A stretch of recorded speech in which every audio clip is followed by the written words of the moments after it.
She was chosen to wed the Count until the alpha vampire growled, "No, she's mine from now on." Chapter 1. The claiming carriage rattled through fog so thick it seemed alive, pressing against the windows like pale hands seeking entry. Elena pressed her palm to the cold glass and watched the forest blur past twisted oaks that clawed at the sky, their branches black against the dying light. She'd been traveling for 3 days, each mile taking her further from everything she'd known and closer to a fate she hadn't chosen. Her fingers found the letter in her pocket, the parchment soft from repeated folding. "You are summoned to Thornwall Manor. The Count has selected you. No courtship, no choice, just a debt her father owed, paid in the currency of his only daughter." The coachman hadn't spoken since they'd crossed into Blackwood territory. He'd simply handed her a velvet pouch containing a silver pendant, a thorn wrapped around a crescent moon, and gestured for her to wear it. Protection, she assumed. Or a brand. Elena fastened it around her throat with trembling hands. She'd heard the stories, of course.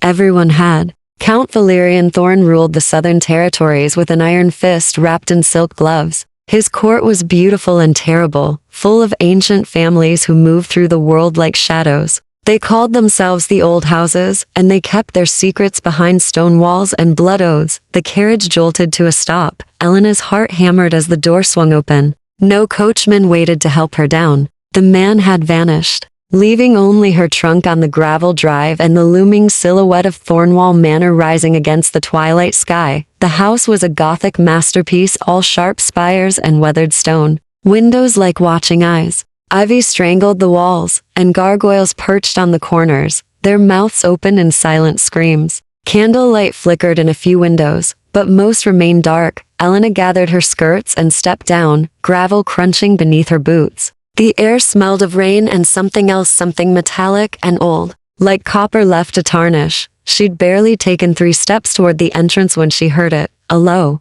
warning growl that raised every hair on her body. Elena froze. The sound came from the shadows to her left, from the tangle of overgrown hedge that bordered the drive. Not a dog. Something larger. Something that made her hindbrain scream predator. Even as her rational mind struggled to identify the threat, "You shouldn't be here." The voice was male, rough as gravel, and far too close. Elena spun. A man stood between her and the carriage, or where the carriage had been. It was gone now, swallowed by the fog, leaving her stranded. He was tall, broad-shouldered, dressed in black that made him nearly invisible against the deepening dusk. Dark hair fell across his forehead, and his eyes caught the dim light like a wolf's, amber and burning. "I was summoned," Elena said, hating how her voice shook. She straightened her spine, lifting her chin. "I'm expected. I know exactly who you are." He moved closer, each step deliberate and predatory. Elena Ashford, 23, daughter of a merchant who gambled away his fortune and traded his child to settle his debts. His lips curved, but it wasn't a smile. The Count's promised bride. The word bride fell like a stone between them. "Then you know I have every right to be here," Elena said. Though her pulse thundered in her ears, he stopped just beyond arm's reach, studying her with an intensity that felt physical. In the dying light, she could see his face properly now, all sharp angles and cold beauty, the kind that belonged in old paintings or fever dreams. There was something wrong about him, something that set her instincts screaming even as she stood her ground. "Rights," he repeated, tasting the word. "Tell me, little mortal, do you know what you've walked into?" "A marriage arrangement." The words came out steadier than she felt. He laughed, low and dark. "Is that what they told you?" Before Elena could answer, the manor's massive doors swung open. Light spilled across the drive, warm and golden, and with it came music, the refined strains of a string quartet. Figures moved in the entrance hall, silhouettes in fine evening dress. The stranger's expression hardened.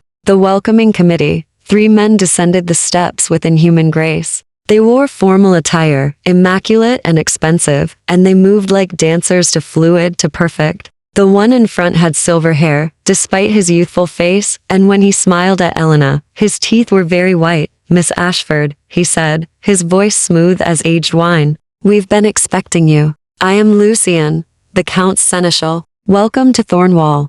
Elena felt the stranger beside her tense, a coiled violence radiating from him. "She's not going in there," he said softly. Lucian's smile never wavered, but something cold entered his eyes. "Lord Kale.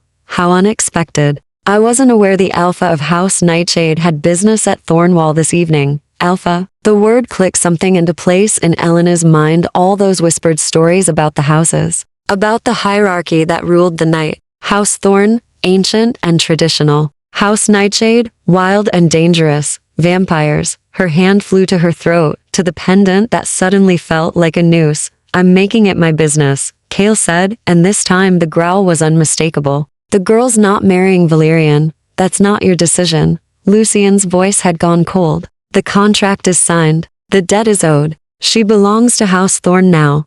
No one word, absolute as iron. Kale stepped between Elena and the waiting vampires, a wall of predatory protection. She's mine. The claim hung in the air like smoke. Elena's world tilted. She'd come here prepared to sacrifice herself for her family's honor, to endure whatever fate awaited as Count Valerian's bride. She'd steeled herself against fear, but this being fought over like territory, claimed by a vampire lord whose name she'd learned only moments ago, this was beyond anything she'd imagined. Mine, Kale repeated, his voice dropping to something that wasn't quite human. From now on. Chapter 2. Between fangs and fury the fog thickened around them, as if the night itself held its breath. Elena's mind raced. She'd stepped off that carriage expecting a cold marriage, a lifetime of dutiful silence in exchange for her family's salvation. She hadn't expected to become a bone fought over by wolves or whatever these creatures truly were. You overstep. Nightshade. Lucian's voice remained silk smooth, but his companions had fanned out on either side, flanking him. Their movements were too synchronized to perfect. The contract was witnessed by the council. Even you cannot break a blood oath. Watch me. Kale's hand found Elena's wrist, his grip firm but surprisingly careful. His skin was cool against hers, his pulse if he had one imperceptible. She hasn't crossed the threshold. The bond isn't sealed. Elena tried to pull away, but his fingers tightened just enough to keep her beside him. I can speak for myself, she said, her voice sharp despite the fear coursing through her veins. Kale glanced down at her, and for a heartbeat, something almost like approval flickered in those amber eyes. Then speak. She turned to face Lucian and his companions, these beautiful, terrible things that were human faces. I was told I'd be meeting Count Valerian. Where is he? The Count is preparing for the ceremony. Lucian's smile stretched wider. He doesn't greet his acquisitions at the door. Acquisitions. The word settled in her stomach like lead. And what ceremony would that be? Elena asked, though part of her already knew. Her father's letter had been deliberately vague, mentioning only a wedding. But weddings didn't require blood oaths and vampire witnesses. The binding, one of Lucian's companions supplied, a blonde woman whose beauty was sharp enough to cut. When a mortal joins House Thorn, they must be marked, claimed, fed from. Her eyes gleamed. Surely you knew? Elena's hand went to her throat again, to the pendant. Protection, she'd thought. But maybe it was simply a way to mark livestock. She didn't know. Kale's voice had gone dangerously soft. Did you, Elena? The use of her name, intimate and unexpected, made her look up at him. His expression was carved from stone, but rage burned behind it, not at her, she realized. For her. My father said it was a marriage, she whispered. He said the Count would provide for my family if I agreed to be his wife. Wife. Kale's laugh was bitter. Valerian has 17 wives in his collection. Beautiful, obedient, feeding stock, who live in gilded rooms and forget their own names after the first year. Is that what you want? Horror crept up Elena's spine. No, then come with me. Now. She cannot. Lucian stepped forward, and the temperature dropped. The debt stands, Lord Kale, her father, signed in blood. If she breaks the contract, House Thorn will claim everything, her family's lands, their business, their lives, every single one. Elena's breath caught. Her mother, her younger brother, barely 16. The handful of servants who'd stayed loyal even as their fortunes crumbled. How convenient, Kale said darkly. That Valerian chose a girl with something left to lose. The Count chooses carefully. Lucian's gaze slid to Elena, assessing. This one has spirit. She'll last longer than most. The casual cruelty of it, the implication that she was simply a more entertaining meal, ignited something in Elena's chest. Not fear, fury. And if I choose neither? She pulled her wrist from Kale's grip, stepping forward. What if I refuse you both? Silence fell over the drive. Lucian's expression hardened. Then your family dies, and you'll be hunted as an oath breaker. There's nowhere in the territories where House Thorn cannot reach, but there are places between territories, Cale said slowly, and Elena heard the shift in his voice, calculation replacing rage. Neutral ground. You wouldn't dare harbor her. Lucien's composure finally cracked. The council would view it as an act of war. The council, Cale said, moving to Elena's side again, has been looking for an excuse to check Valerian's power for decades. He's grown too bold, too greedy. Even the old houses grow tired of his collecting. Understanding dawned in Lucien's eyes. This isn't about the girl at all, isn't it? Cale's smile was all teeth. A mortal bride, bound against her will, her family held hostage. Not very civilized, even for our kind. Some might say it violates the accords. Elena's head spun. Politics, power plays.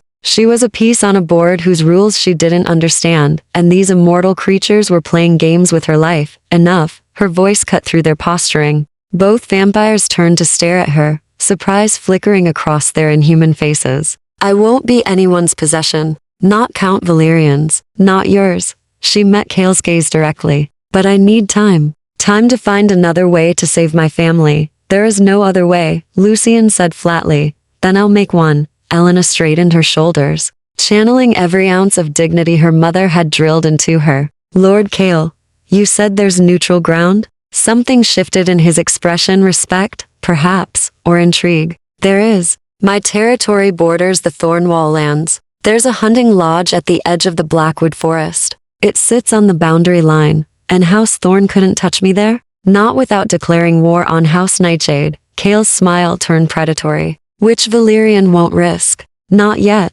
Lucien stepped forward, fury radiating from him. You're making a grave mistake, Miss Ashford. The Count doesn't forgive insults. I'm not insulting him, Elena said, her voice steadier than her hands. I'm asking for what any bride deserves: time to prepare, to understand what I'm agreeing to. Surely the Count is civilized enough to grant me a week? The twist of the knife was deliberate. Civilized. The word Cale had used to condemn them. Lucien's jaw tightened, but she'd trapped him neatly. To refuse would be to admit House Thorn's barbarism. To agree would give her time. 1 week, he said finally. Then you will return and fulfill the contract. Or your family burns. Elena's stomach clenched, but she nodded. 1 week. Come. Cale's hand settled on her lower back, proprietary and warm through the fabric of her dress. Before they changed their minds, he guided her toward the darkness beyond the drive, away from the glowing windows and watching eyes of Thornwall Manor. Wait, Elena said, stopping.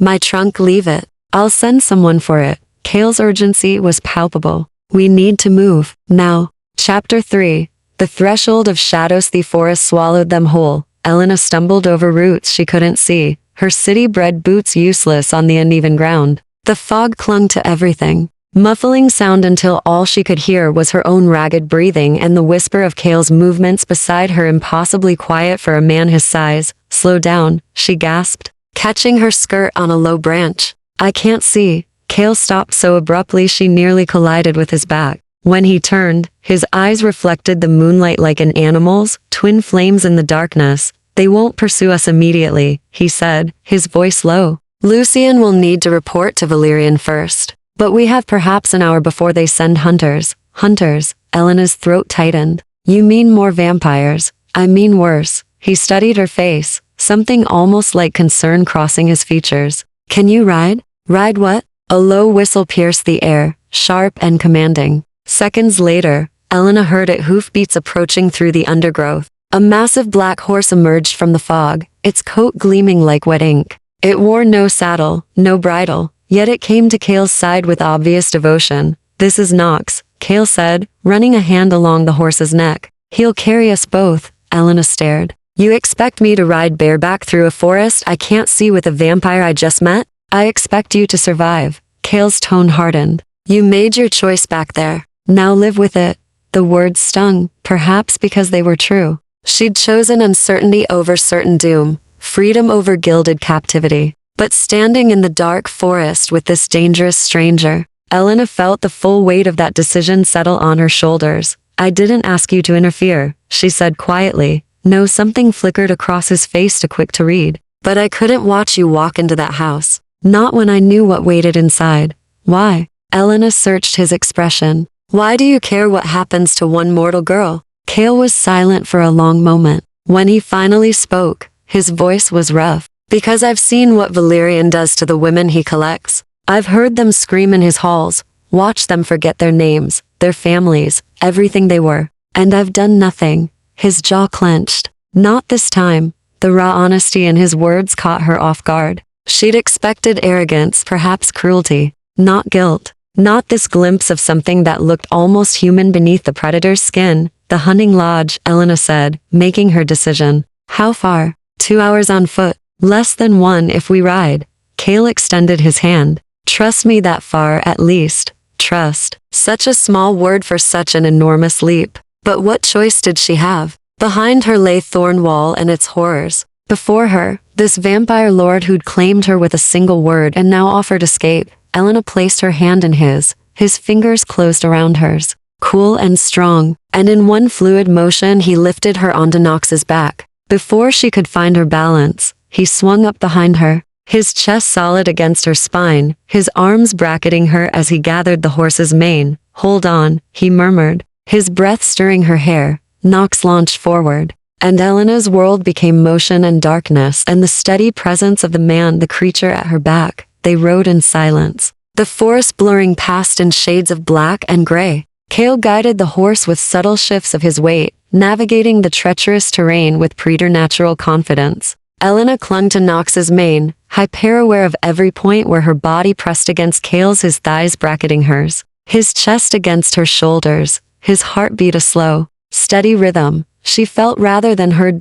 So vampires did have heartbeats. Somehow that made everything more unsettling. You're shaking, Kale said after a while. I'm cold. It wasn't entirely a lie. The night air bit through her traveling dress, and the fog had soaked into the fabric. Without a word, Kale shrugged out of his coat and draped it around her shoulders. The garment was still warm from his body, strange for a creature supposedly dead, and it smelled of cedar and something darker. Something that made her think of moonless nights and wild places. Thank you, Elena said softly. Don't thank me yet. His voice was grim. You've bought yourself a week, but that's all. Valerian won't simply forget about you. The debt still stands. Then I'll use the week to find another solution. Elena straightened her spine, refusing to let despair take root. There has to be a way to break the contract without destroying my family. Blood oaths aren't broken. Elena, they're absolute. Nothing is absolute. She twisted to look at him, finding his face closer than expected in the darkness.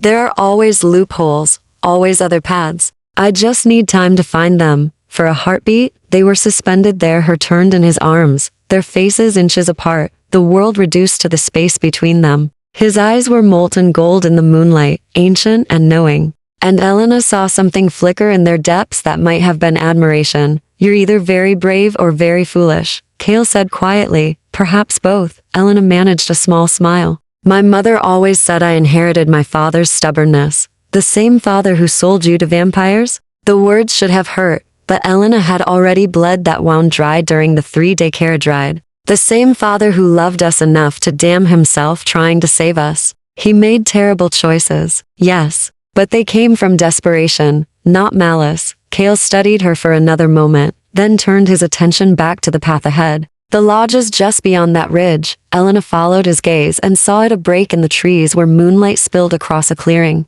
As they emerged from the forest, she caught her first glimpse of the hunting lodge. It was smaller than she'd expected. Built of dark stone and heavy timber, with diamond pan windows that glinted like watching eyes. Ivy crawled up one wall, and the roof sagged slightly on one side, giving the structure a weary, forgotten quality. No lights burned in the windows. No smoke rose from the chimney. It's abandoned, Elena said. Not abandoned. Waiting. Kale dismounted in one fluid motion, then reached up to lift her down. His hands spanned her waist easily, and he set her on the ground with surprising gentleness. I come here sometimes, when I need solitude. Elena pulled his coat tighter around her shoulders, studying the lodge with growing unease. She'd be alone here with him, completely at his mercy. As if reading her thoughts, Kale said, the door has a lock. I'll give you the key. Chapter 4. Sanctuary and Secrets. The interior of the lodge was cold as a tomb. Elena stepped across the threshold, her breath misting in the air.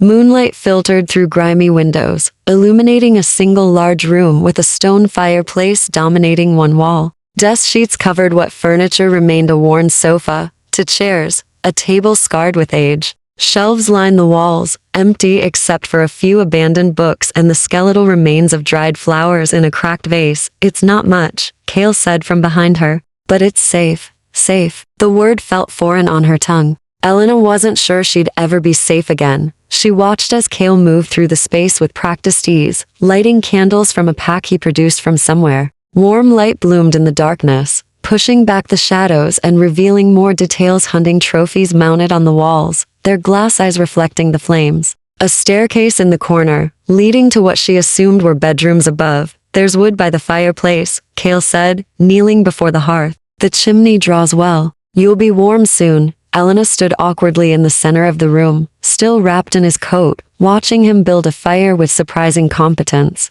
His movements were efficient, controlled, and wholly at odds with the predatory creature who'd growled at Lucien less than 2 hours ago. You do this often? She asked. Play human? His hands stilled for just a moment. I was human once. Some habits persist. The admission surprised her. She'd assumed vampires were simply born made, perhaps, but not transformed. The idea that Kale had once been like her, mortal and vulnerable, shifted something in her perception of him. How long ago? The question slipped out before she could stop it. Long enough that the world I knew as dust. He struck flint to tinder, and flames caught, licking up through the carefully stacked wood. 347 years, give or take. Elena's knees weakened. She sank onto the dusty sofa, the number too vast to comprehend. You've lived through empires. I've watched them rise and fall. Kale stood, brushing ash from his hands. I've seen plagues, wars, revolutions. I've watched humanity change and stay exactly the same. His amber eyes found hers.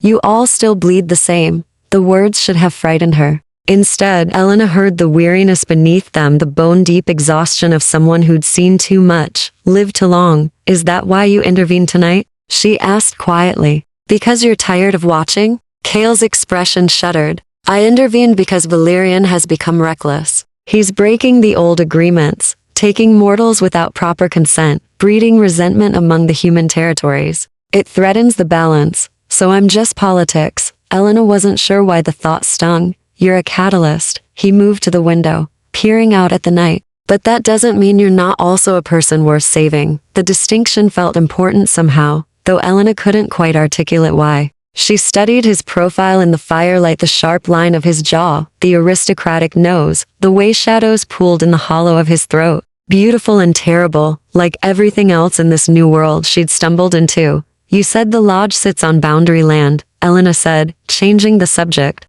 That means House Thorn can't enter. Not without consequence. Kale turned from the window. But don't mistake neutral ground for safety. Valerian has other weapons besides his fangs, such as influence, allies, mortals who serve him willingly, hoping for the gift of immortality. Kale's lip curled. Your weak of grace won't stop him from planning, calculating. He'll look for weaknesses, ways to force your hand. Elena's stomach nodded. My family is already under watch, I'd wager. Kale crossed the room, settling into the chair opposite her. The firelight played across his features, making him look almost human almost. Valerian will ensure they're protected, kept close. Insurance against your cooperation. Then I've accomplished nothing. Despair crept into Elena's voice. I've only delayed the inevitable. You've given yourself time to think, to plan.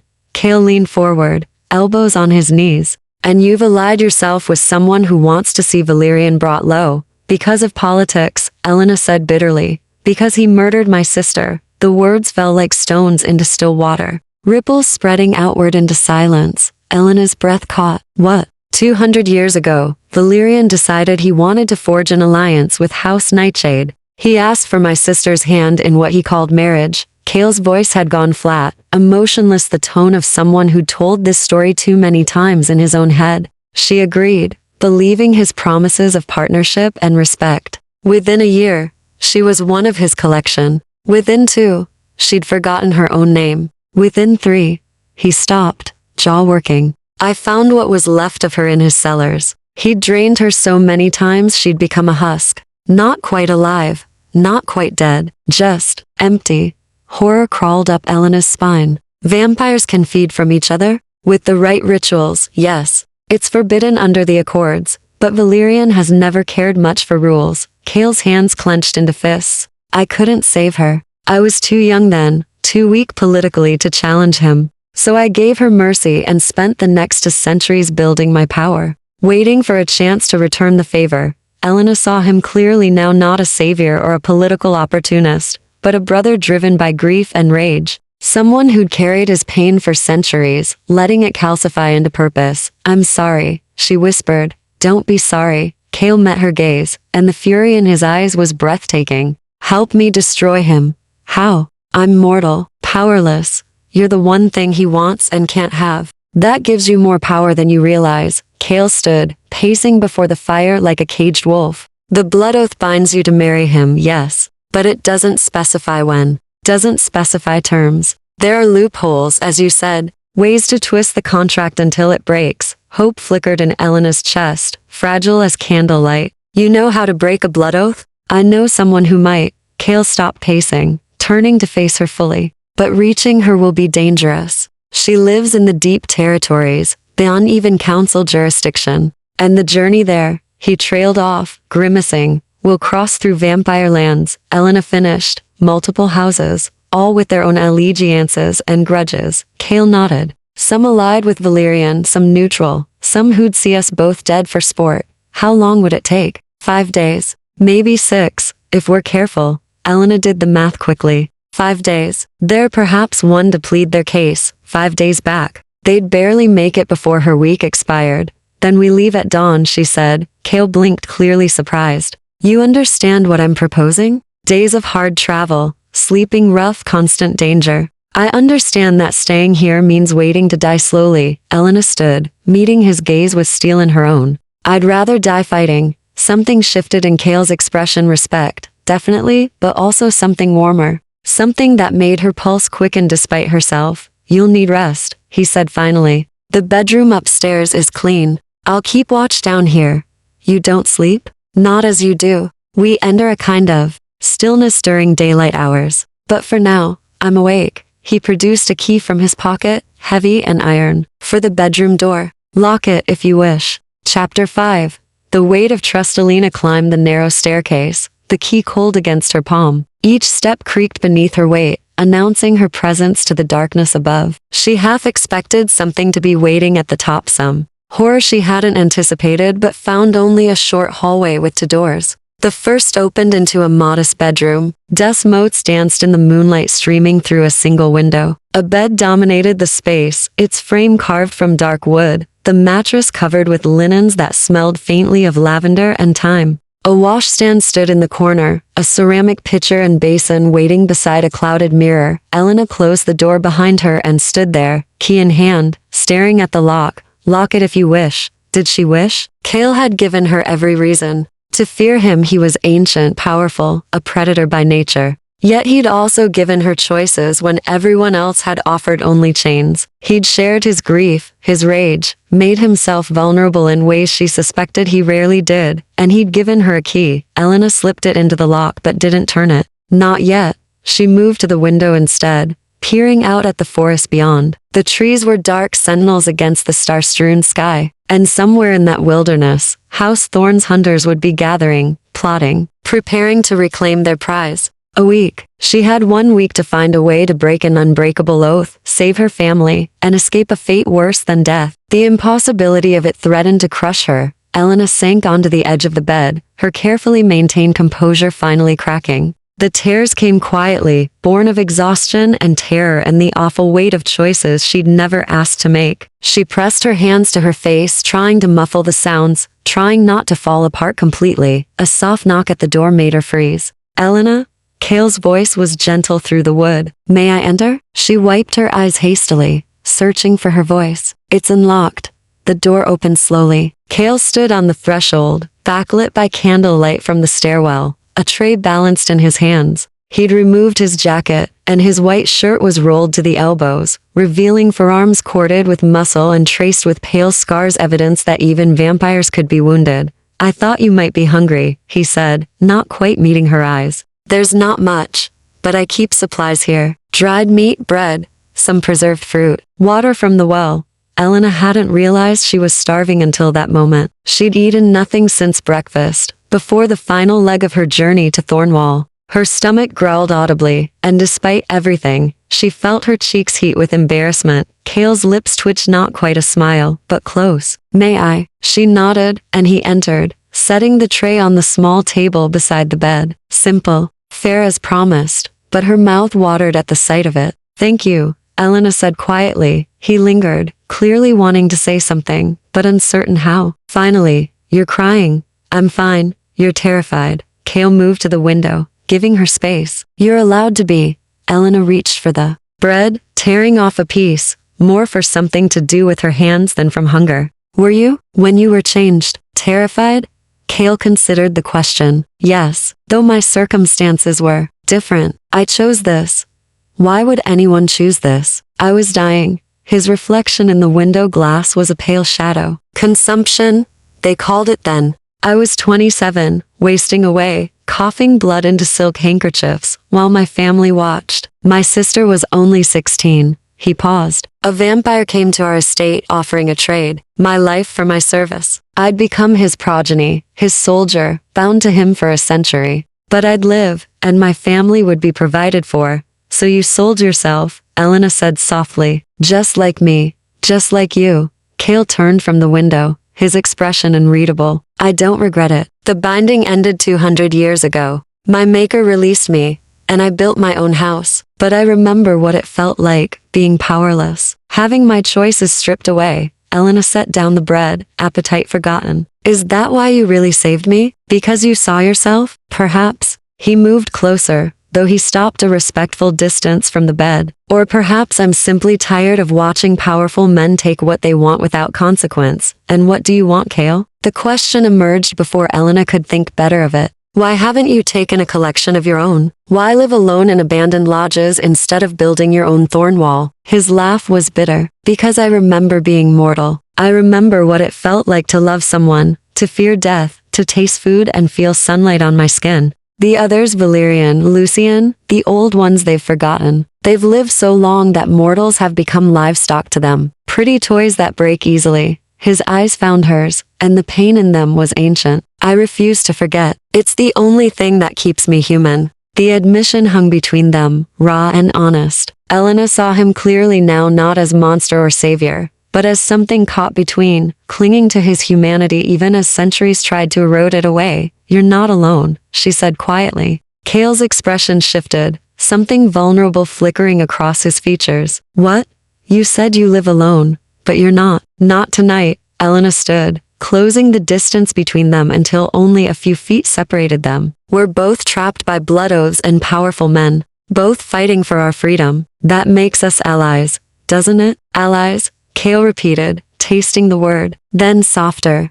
"Is that what we are?" The air between them felt charged, heavy with unspoken things. Elena was acutely aware of his nearness. The way candlelight played across his features, the faint scent of cedar and night that clung to him. He was beautiful in the way dangerous things often were, sharp edges and controlled power, and he was looking at her like she was the most fascinating thing he'd seen in 300 years. "I don't know what we are," Elena admitted, "but I know I don't want to face tomorrow alone." Something cracked in Kale's careful control. He reached out slowly, giving her time to pull away, and brushed a strand of hair from her face. His fingers were cool against her temple, gentle in a way that contradicted everything she knew about vampires. "You won't?" he promised. "Whatever comes, you won't face it alone." The words felt like a vow. Elena's breath caught, her pulse hammering so loudly she was certain he could hear it. Vampires could hear heartbeats, couldn't they? Could smell fear and desire, and all the confusing emotions churning through her. "You should rest," Kale said, though he didn't move away. "We leave at sunset tomorrow. The journey will be hard." "Where are we going exactly?" "To find the Weaver." Kale's hand dropped back to his side, and Elena felt the loss of his touch like cold water. "She's older than the houses, older than the council. If anyone knows how to unravel a blood oath, it's her. And she'll help us, if we can pay her price." Kale's expression darkened. "The Weaver deals in secrets and truths. She'll want something from each of us, something we'd rather keep hidden." Elena thought of her father's debts, her mother's quiet desperation, the shame she'd carried since learning she'd been sold. What secrets did she have worth trading? Whatever it costs, she said firmly. I'll pay it. Cale studied her for a long moment, then nodded. Get some rest. I'll wake you before sunset. He moved toward the door, then paused. Elena, lock the door. Not because you need to fear me, but because you shouldn't trust anyone completely, not even allies. Chapter 6. Blood and daybreak. Helena woke to screaming. She bolted upright, heart hammering, the remnants of an uneasy dream scattering like smoke. Dawn light leaked through the window, pale gray, wrong. She'd meant to sleep only a few hours, but exhaustion had claimed her completely.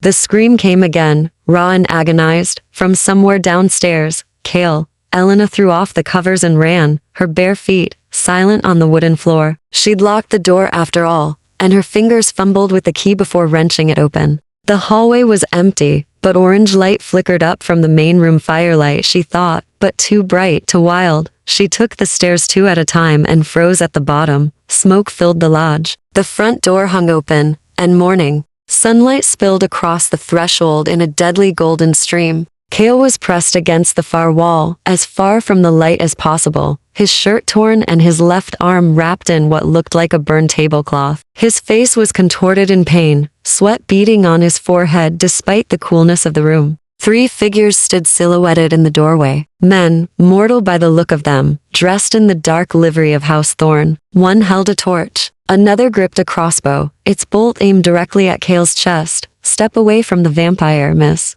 The one with the crossbow said, his voice surprisingly gentle. Count Valerian sent us to retrieve you. You're not safe here. I'm perfectly safe, Elena said, her voice steadier than her hands. She moved to position herself between Cale and the hunters, blocking their line of sight. Elena, don't. Cale's voice was rough with pain. Get out of the way. No, she lifted her chin, meeting the hunter's gaze directly. This is neutral ground. You have no authority here. Neutral ground doesn't protect oath breakers, the man said. You were summoned to Thornwall. You didn't arrive. That makes you in violation of contract. I asked for a week, Elena countered. Lucian granted it. Or does House Thorn's word mean nothing? The hunter's expression flickered uncertainty, perhaps, or doubt. We have our orders. Orders to murder a lord of House Nightshade on neutral ground. Elena's mind raced, grasping for anything that might save them. That would be an act of war. Is Valerian prepared for the consequences? We're not here to murder anyone. The hunter with the torch stepped forward, and Elena saw his face clearly, now young, barely 20, with scared eyes that didn't match his aggressive stance. Just take you home. The vampire can crawl back to his den when the sun sets. He won't last that long. Elena glanced at Cale. Even from across the room, she could see him deteriorating. His skin had taken on an ashen quality, and the hand clutching his burned arm trembled. Daylight drains vampires, weakens them. You know this. Should have thought of that before he stole House Thorn's property, the third hunter muttered. I'm not property. Elena's fury ignited, hot and cleansing. I'm a person, and I'm choosing to remain here of my own free will. Your will doesn't matter, the crossbow hunter said flatly. The contract does. Now step aside, or we'll move you. Elena's mind spun. She had no weapons, no supernatural strength, nothing but words and will. But she'd spent her whole life navigating her father's creditors, smoothing over debts with charm and clever arguments. She knew how to find leverage. You're mortal, she said, focusing on the young one with the torch. You serve House Thorn, but you're not one of them. Why? He blinked, surprised by the question. The Count provides, protects our village from other houses. We owe him our loyalty, and if that protection came at the cost of your soul? Elena took a step forward. If he asked you to become what he is, to drink blood, to burn in sunlight, to watch everyone you love grow old and die while you remained unchanged, would you still serve him? That's different, the young hunter said, but his voice wavered. Is it? Elena pressed. I was given no choice. No knowledge of what I was truly agreeing to. Just a contract signed in desperation and a carriage ride to damnation. Is that the honor House Thorn stands for? Enough. The crossbow hunter's finger tightened on the trigger. Last chance, miss. Step aside. Behind her, Elena heard Cale shift, heard the hiss of pain he tried to suppress. He was preparing to fight, she realized, to throw himself at them, even though the daylight would kill him, because some part of him, the part that still remembered being human, couldn't watch her be taken without resistance. Wait, Elena said quickly. I'll make you a deal. The hunters exchanged glances. You're not in a position to negotiate. Neither are you. Elena forced confidence into her voice. Kill Lord Kale, and House Nightshade will retaliate. They'll raise every village under House Thorn's protection, starting with yours. But return to Valerian empty-handed, and he'll punish you for failure. She paused, letting that sink in. Unless you give him something else. Information.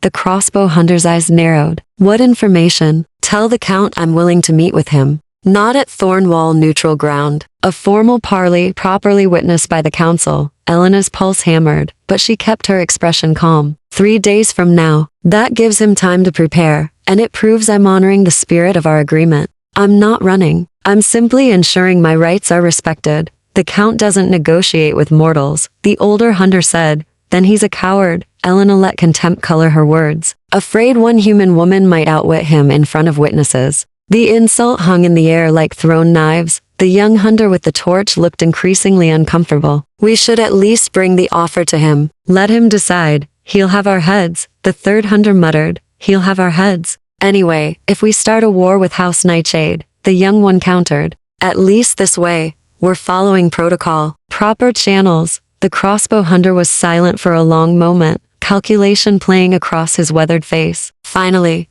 he lowered his weapon. 3 days. Neutral ground. Properly witnessed. He pointed at Elena. But if you run, if you break this agreement, there won't be anywhere in the territories your family can hide. Understood? Elena's throat tightened, but she nodded. Understood.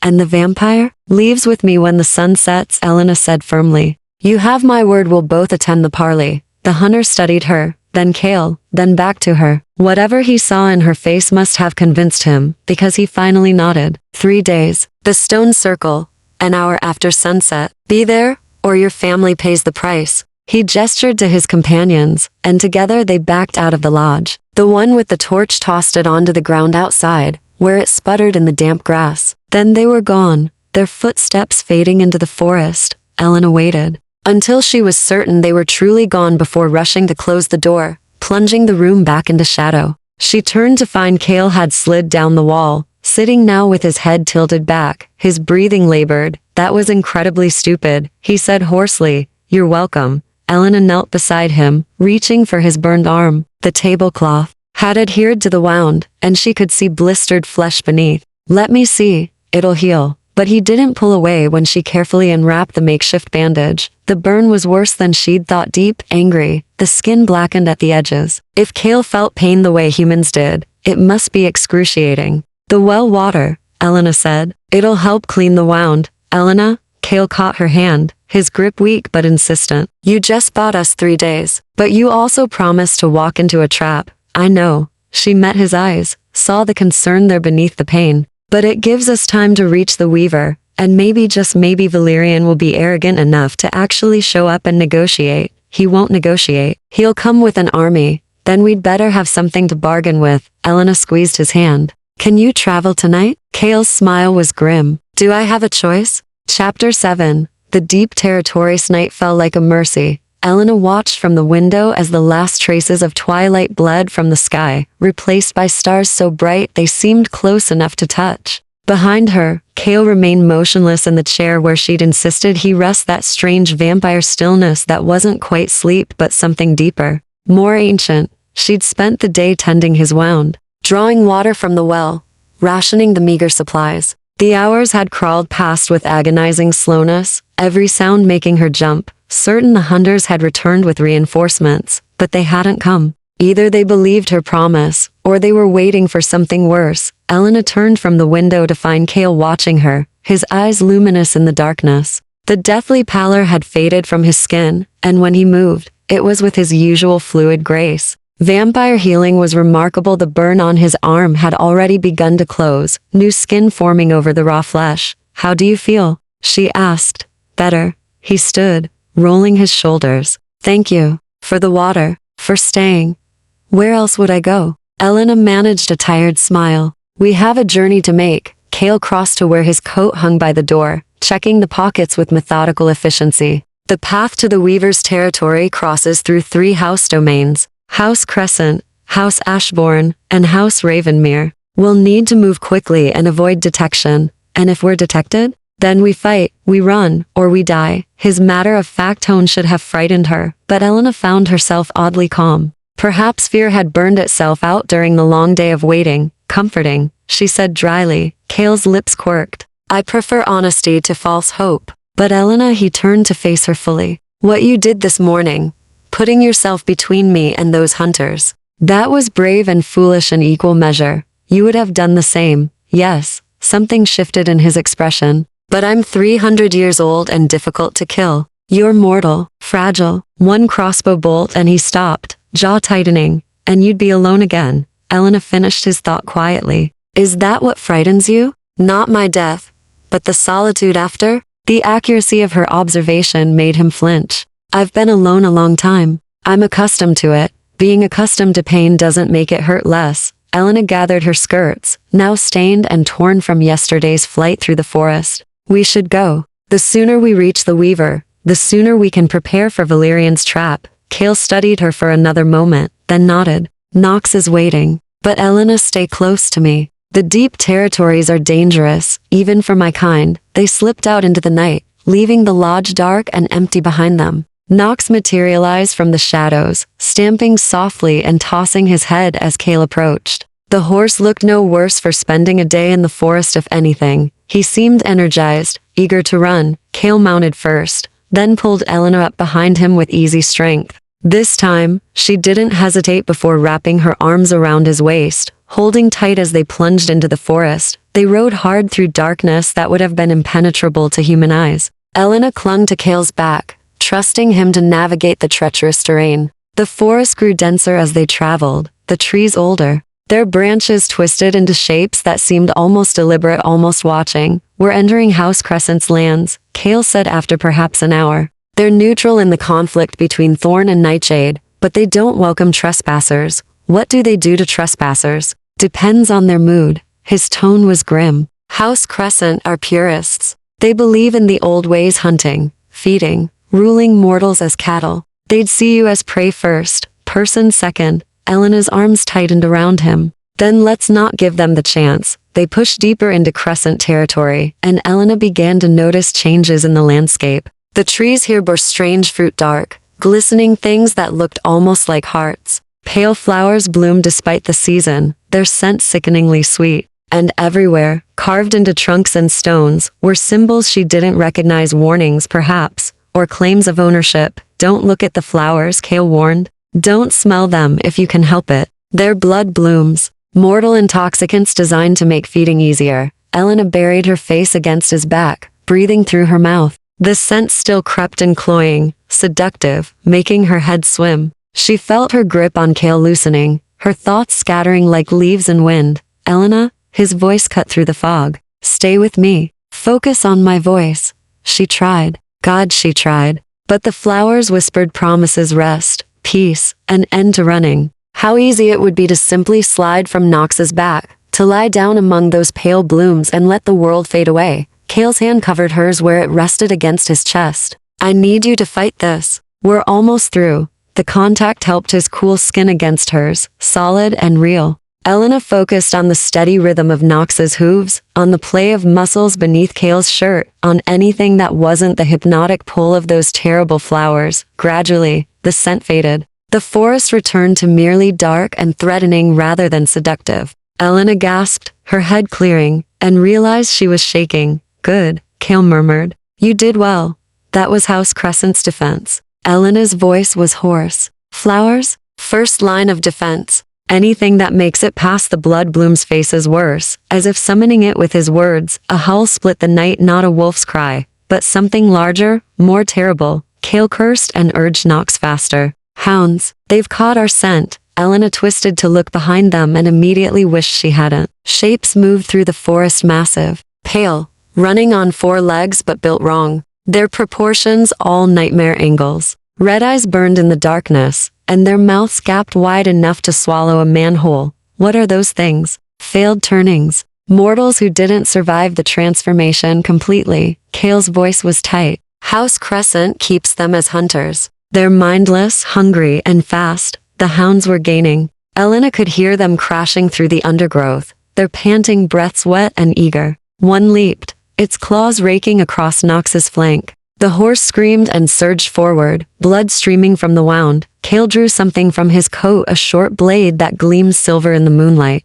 When I say jump, you jump. Understand? What? No, trust me. He twisted in the saddle, blade raised. Now, Elena threw herself sideways, hitting the ground hard enough to drive the air from her lungs. She rolled, catching a confused glimpse of Kale launching himself backward off Nox. Directly into the pack of pursuing hounds, he moved like lightning blade flashing, body twisting, every motion precise and lethal. The hounds shrieked as he cut through them, his vampire strength more than a match for their savage hunger. But there were so many, and they kept coming, drawn by the scent of blood and living flesh. Elena scrambled to her feet, searching for anything she could use as a weapon. Her hand closed on a fallen branch, thick and solid. It wasn't much, but it was something. A hound broke from the pack, its red eyes fixed on her. It charged, slavering, and Elena swung the branch with all her strength. The impact jarred her arms, but the creature's skull crunched. It fell, twitching, and didn't rise. Elena, run. Kale shouted, still fighting in the midst of the pack, but she saw what he didn't: 3 more hounds circling behind him, preparing to strike while he was occupied. And beyond them, emerging from the forest with inhuman grace, a figure in pale robes. A vampire, watching the carnage with cold amusement. We have guests, the vampire called, his voice musical and terrible. How delightful. It's been so long since House Crescent had entertainment. Kale froze, recognition flashing across his face. Lord Cassius, Lord Kale. The vampire smiled, revealing perfect white fangs. Trespassing on my lands with a mortal pet. How very bold of you. Chapter 8. The price of Possessive. Hounds fell back at Lord Cassius's gesture, circling but no longer attacking. Their red eyes remained fixed on Elena, hungry and patient. Kale positioned himself between her and the vampire lord, his blade still drawn. Blood black in the moonlight dripped from cuts on his arms and chest. The hounds had done more damage than Elena had realized. Call off your beasts, Kale said, his voice dangerously soft. We're just passing through, passing through. Cassius tilted his head, his pale hair catching the moonlight like spun silver. He was beautiful in the way winter was beautiful, cold, crystalline, deadly. Without tribute, without permission, House Nightshade forgets its manners. House Nightshade remembers that Crescent owes us a blood debt. Kale's eyes never left the other vampire. Or have you forgotten the border wars? Who stood with you when House Thorn tried to claim your eastern territories? Something flickered in Cassius's expression: anger, perhaps, or reluctant acknowledgement. Ancient history. 3 years is ancient for vampires? Kale's smile was all teeth. We must age differently than I thought. Elena watched the exchange with growing dread. The air between the 2 vampires crackled with tension, centuries of politics and power plays. She couldn't begin to understand. She kept her branch raised, knowing it would be useless against creatures like these, but refusing to appear defenseless. Cassius's gaze slid to her, assessing. And what of the mortal? She smells of House Thorn blood oaths and binding magic. Yet she travels with you? How curious. She's under my protection, Kale said flatly. Is she now? Cassius moved closer, circling them like a predator. I heard whispers that Valerian lost his newest acquisition, that she fled before the binding could be completed, that House Nightshade was harboring an oath breaker. He stopped directly in front of Elena, so close she could feel the unnatural cold radiating from him. I didn't believe the rumors. Surely, I thought, Lord Kale wouldn't be so foolish as to provoke war over a mortal. She's not just a mortal, Kale said quietly. No? Cassius reached out, quick as a snake, and caught Elena's chin in his cold fingers. She flinched, but held his gaze, refusing to show fear. She's brave.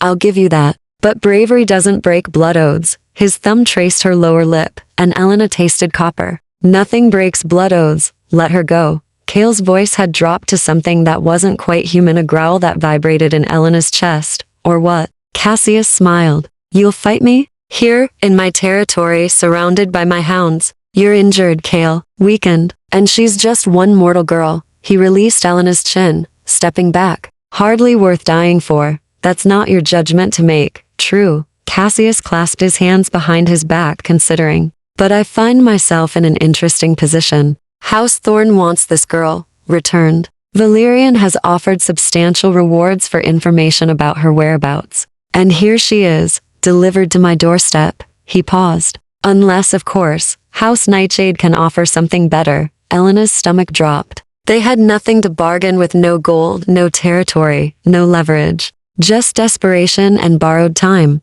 "What do you want?" Cale asked, his tone carefully neutral. "Information." Cassius began to pace, his movements fluid and hypnotic. "You're traveling east, toward the deep territories. There's only one thing in that direction worth risking." House Thorn's wrath, his eyes gleamed. "You're going to see the Weaver." Cale said nothing, which was answer enough. "Fascinating." Cassius's smile widened. "And what could Lord Cale possibly need from the Weaver? What secret could be worth the price she demands?" He stopped pacing, suddenly serious. "Unless you actually believe she can break the blood oath, can she?" Elena spoke before she could stop herself. Cassius turned his full attention on her, and the weight of his gaze made her knees weak. Direct questions from mortals. How refreshing. He moved closer again, and this time Cale didn't interfere. "The Weaver is older than the houses, older than the council, perhaps older than our kind itself. She sees the threads that bind reality, blood, magic, fate. Can she break an oath?" He shrugged elegantly. "Perhaps. But her price is always steeper than anyone wishes to pay." "What kind of price?" Elena pressed. "The thing you value most." Cassius's expression was almost pitying. "Not gold or property. Not even life. The Weaver takes pieces of your soul, memories, emotions, the parts that make you who you are. Some who visit her return empty, hollowed out, shells wearing human faces." Elena's blood ran cold, but she forced herself to ask, "And some return whole?" "Some." Cassius conceded the point. "Those willing to sacrifice something precious, but not essential. Those who know themselves well enough to choose what they can afford to lose." His gaze sharpened. "Do you know yourself that well, little mortal?" "I know I won't stop trying," Elena said firmly. "Whatever it costs." Something like respect flickered across Cassius's face. He turned to Cale. "She has fire. I see why you claimed her." "I didn't claim." Cale stopped, jaw tightening. "Will you let us pass or not?" "That depends." Cassius gestured, and the hounds melted back into the forest shadows. "I want something in return. Not for me, for House Crescent. Name it. When you break Valerian's blood oath, if you succeed, I want you to remember that House Crescent helped you. That we could have turned you over to House Thorn, but chose not to." Cassius's voice dropped, losing its playful edge. "Valerian grows too powerful. His collection of mortals, his disregard for the Accords, his contempt for the other houses, it threatens the balance.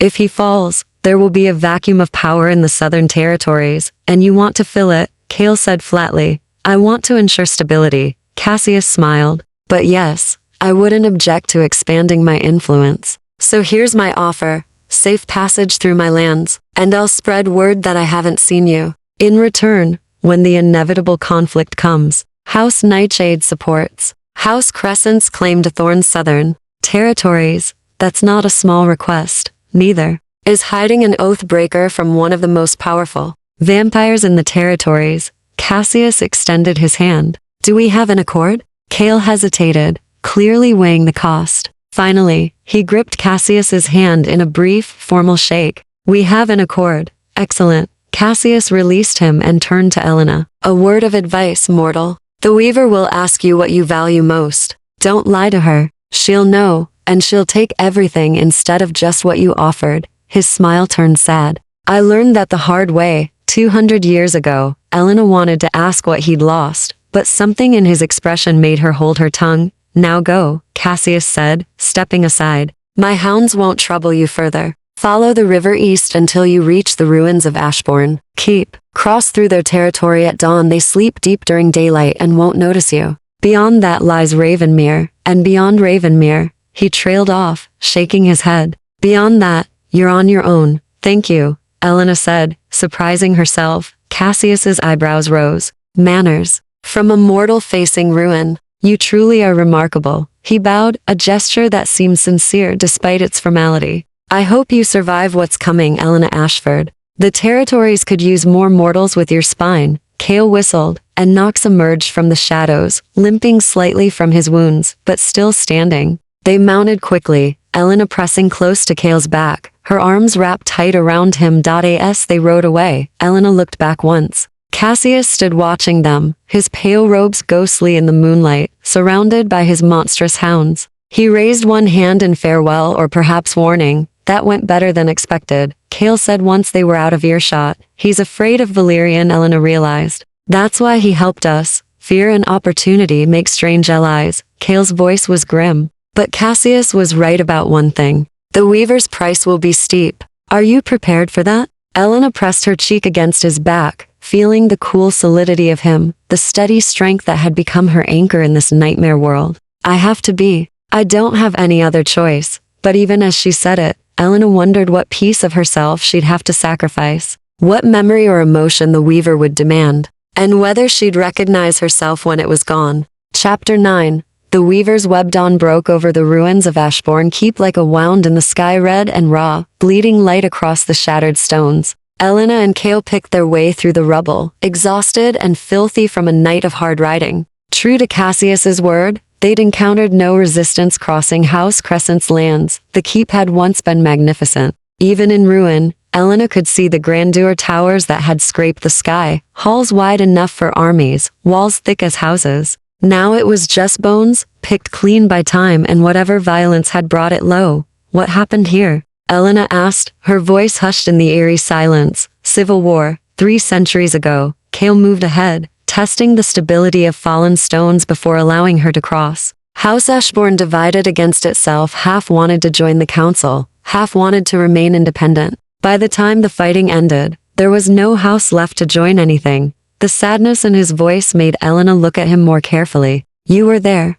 I was young, newly turned. My maker brought me to witness what happens when immortals forget that eternity is long enough to regret our choices. Cale paused beside a carved archway, running his fingers over symbols worn nearly smooth. I swore then I'd never let power matter more than principle. Is that why you've stayed alone? Elena asked gently. Why? You haven't built alliances, gathered progeny, expanded your territory? Perhaps. He turned to face her, and the dawn light made him look almost human, vulnerable in a way the night never allowed. Or perhaps I'm just a coward, afraid of caring enough to lose again. The admission hung between them, raw and honest. Elena moved closer, drawn by the pain in his eyes. The centuries of loneliness he carried like armor. You cared enough to save me, she said softly. That was different. But his gaze dropped to her lips, lingered there a heartbeat too long. That was...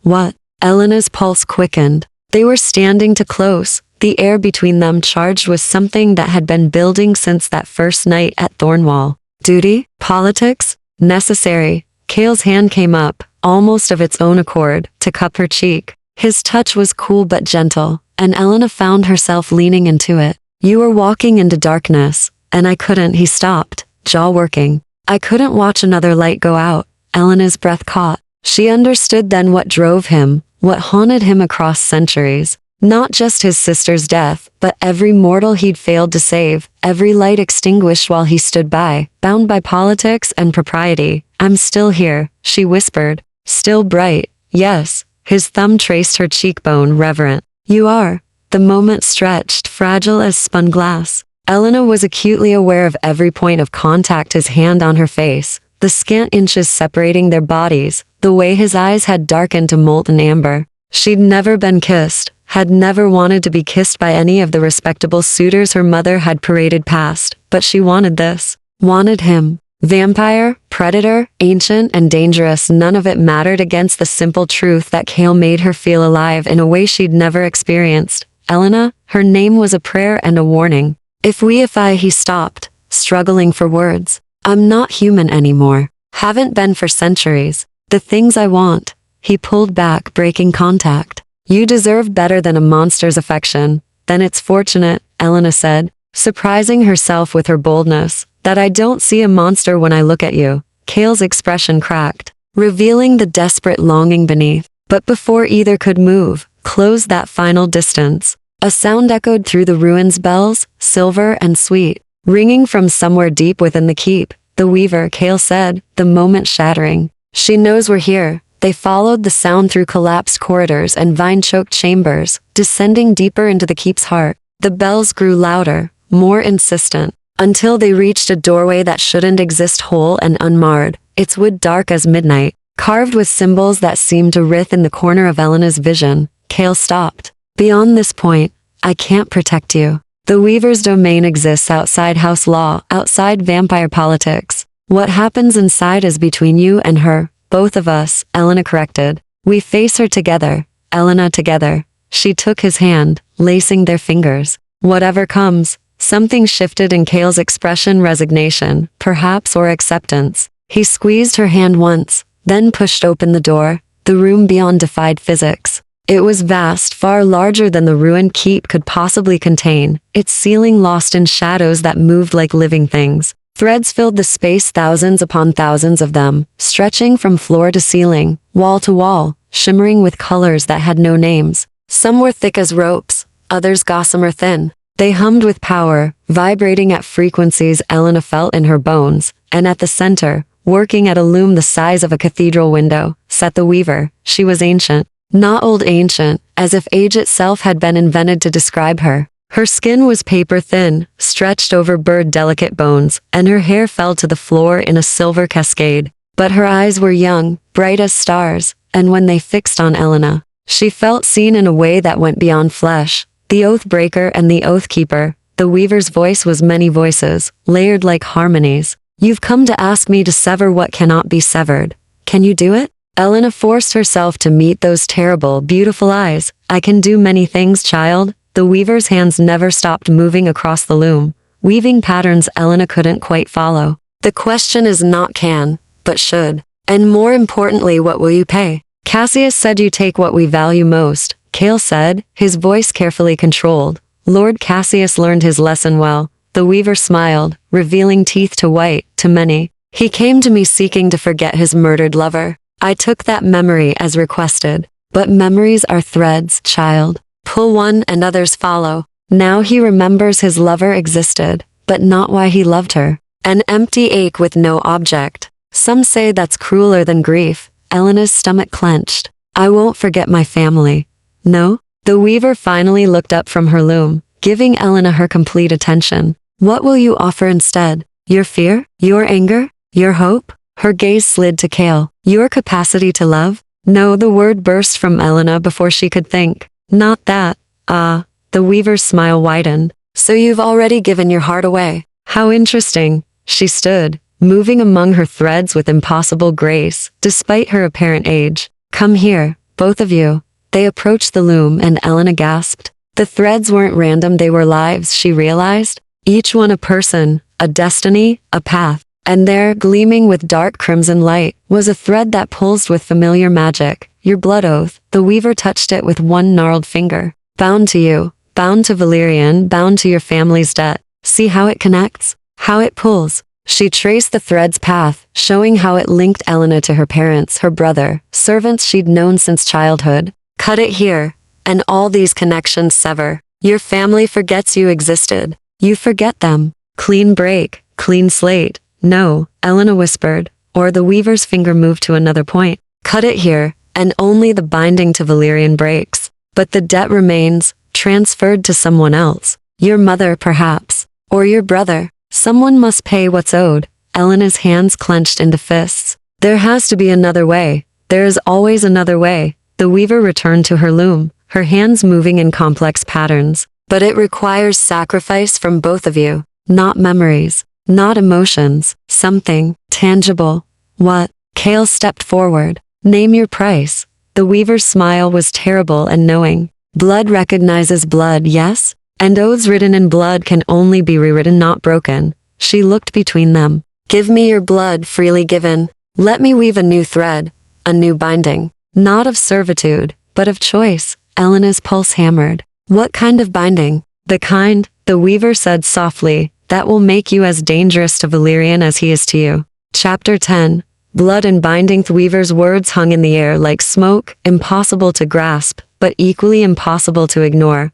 What do you mean, dangerous? Elena asked, her voice steadier than her hands. I'm mortal. Valerian is ancient, powerful. How could any binding change that? Blood magic is the oldest magic. The Weaver's fingers danced across her loom, pulling threads that shimmered and sang. When a vampire feeds, they take power. But when blood is given freely, with intention, with witness magic that creates something else entirely, a bond that works both ways, Kale had gone very still beside her. You're talking about a blood bond. True bonding, not just feeding. Yes. The Weaver turned, her star-bright eyes fixed on them. Vampires fear true bonds because they create equality. The mortal gains strength, longevity, resistance to vampire compulsion. The vampire becomes invested. What hurts one, hurts both. What threatens one, threatens both. Elena's mind raced. If Kale and I bonded, Valerian couldn't compel me? Couldn't force me into the binding ceremony? He could try.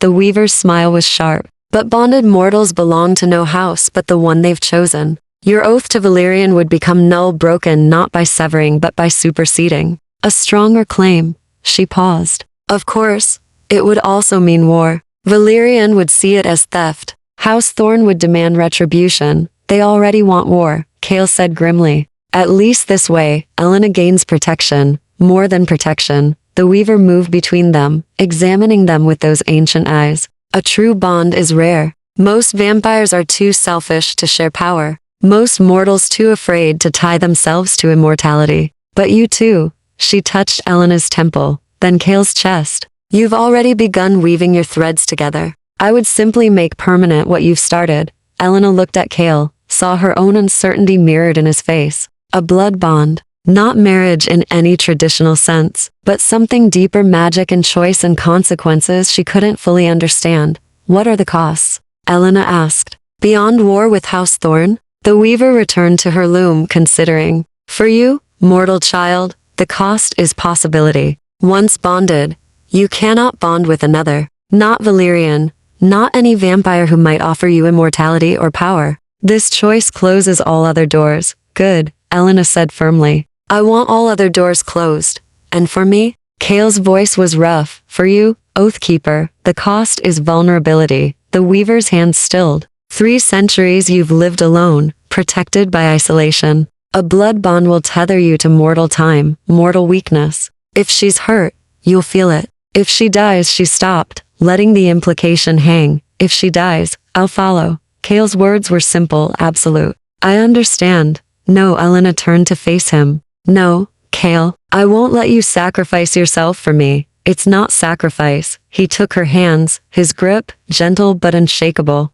Elena, I've spent 300 years existing, not living. Watching centuries pass like water through my fingers. But these lasted days with you fighting, planning, arguing, I've felt more alive than I have in decades. His amber eyes burned. If the price of that is vulnerability, I'll pay it gladly. Elena's throat tightened. And if I'm not worth it? If I fail, if Valerian wins, if I die in some stupid, mortal way, then I'll have known what it felt like to care about something again. Kale lifted her hands to his lips, pressing a kiss to her knuckles. That's worth any cost. The Weaver watched them with something that might have been approval or pity. Pretty words. But understand this, a blood bond is not love, though love can grow from it. It's not marriage, though some confuse the two. It's choice and consequence, wrapped in magic older than nations. She gestured to her loom. I can weave the thread, but you must both agree, freely and fully, understanding what you gain and what you lose. Elena's pulse thundered in her ears. 2 days ago, she'd been a merchant's daughter, resigned to a loveless marriage. Now she stood in a room impossible space, contemplating a magical bond with a vampire lord who'd saved her life and stolen something deeper, her carefully guarded heart. What happens in the binding? She asked. What do we have to do? Blood freely given. 3 times, the Weaver produced a silver knife from her robes, its blade etched with symbols that hurt to look at. First, the oath of protection, the vampire swears to defend the mortal unto death. Second, the oath of trust, the mortal accepts the vampire's nature, knowing what they are. Third, the oath of choice, both acknowledge the bond as freely made, without coercion. She set the knife on her loom. Then you drink from each other. His blood will change you, slowly. Your blood will tether him. And the Weaver will seal what you've begun. Kale turned to Elena, giving her his complete attention. This is your choice. Not mine.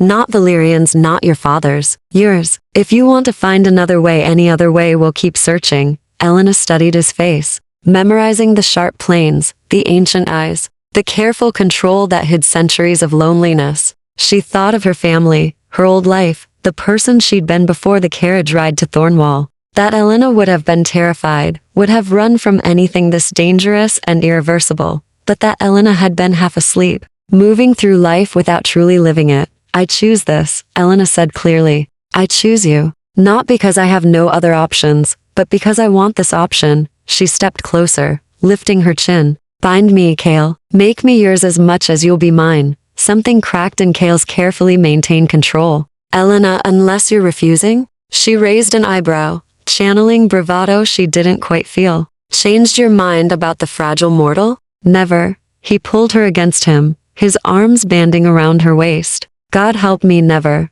The weaver cleared her throat, amusement coloring her ancient voice. Touching. But we have work to do, and dawn approaches. House Ashbourne may sleep deep, but others will notice your presence soon. She gestured them to the center of the room, where threads converged in a complex pattern. Kneel.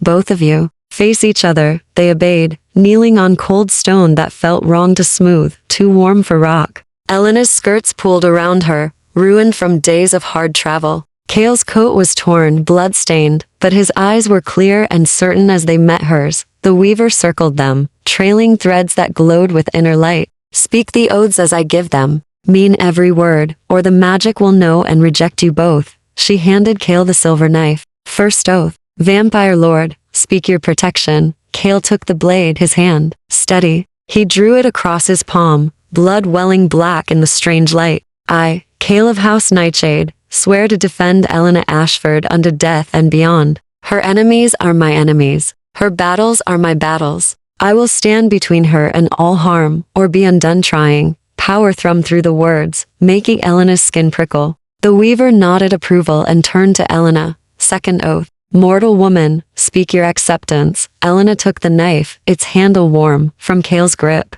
She mimicked his action, slicing her palm. The pain was sharp and bright, grounding. I, Elena Ashford, accept Kale as he is vampire, predator, immortal. I see his nature, and do not turn away. I trust him with my blood, my life, my choice. The air grew heavy, thick with gathering magic. The weaver began to weave, her hands moving impossibly fast, pulling threads from nowhere and everywhere. Third oath. Together. Speak your choice. Kale took Elena's bleeding palm in his, their blood mingling. His skin was cool, but where they touched burned with strange heat. We choose this bond, they said in unison, voices overlapping. Freely made, freely taken. Two threads woven into one. Then drink, the weaver commanded, and become something new. Kale lifted Elena's palm to his lips. His eyes never left hers as he drank. His fangs, she'd never seen them fully extended before piercing the cut he'd already made. The sensation was nothing like she'd expected, not pain, but warmth spreading up her arm, through her chest, into her very bones. Then it was her turn. Kale offered his bleeding palm, and Elena hesitated only a heartbeat before pressing her mouth to the wound. His blood was copper and starlight, cold and burning, ancient and new all at once. It slid down her throat like liquid power, and Elena gasped as the world exploded into sensation. She could feel everything, Kale's heartbeat synchronizing with hers, his emotions crashing over her like waves, his memories flickering at the edges of her consciousness. And beneath it all, a thread of gold binding them together, growing stronger with each shared breath. The weaver's voice rose in a language Elena didn't know, and the threads surrounding them blazed with light. The world spun, reformed, and settled into new patterns. When Elena could see clearly again, she was still kneeling, still holding Kale's hand. But everything felt different, sharper, more. She could hear his breath, smell the forest on his skin, feel the centuries-old grief and new, terrifying hope warring in his chest. It's done, the weaver said, satisfaction in her tone. The bond is sealed. You are joined until death and perhaps beyond. Elena looked at Kale and saw her own wonder reflected in his eyes. How do you feel? He asked softly. Like I could fight an army, Elena whispered. Like I could burn down the world. Good. Kale smiled, fierce and proud. You'll need that strength. Because now, Elena Ashford of House Nightshade, we have a war to win.